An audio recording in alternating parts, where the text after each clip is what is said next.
Disclaimer: ang sumusunod na kwento ay naglalaman ng mga kathang-isip lamang na elemento at nilayon para sa mga layunin ng entertainment lamang. Anumang pagkakahawig sa mga aktwal na tao, buhay o patay, o totoong pangyayari ay nagkataon lamang. Ang mga pangyayaring inilalarawan sa kwentong ito ay gawa ng imahinasyon ng may akda at hindi dapat bigyang kahulugan na sumasalamin sa katotohanan sa anumang paraan. Sa bawat baryo, may lihim. Sa bawat gabi, may nagmamasid. Ito ang anino ng aswang. Hindi lahat ng halimaw isinilang na masama. Minsan, sila ay ginawang halimaw.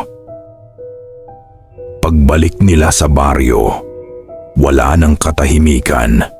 Ang lupa ay tila humihinga. Ang dilim may tinatago. Doon nila nakita ang bakas ng paa, hindi tao, hindi rin hayop. Sa ilalim ng buwan, may umiiyak, isang babae, isang aswang. Hindi siya pumatay dahil gusto niya.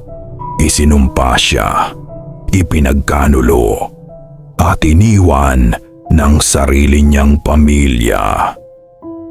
Ngunit ang sumpa, may kapalit.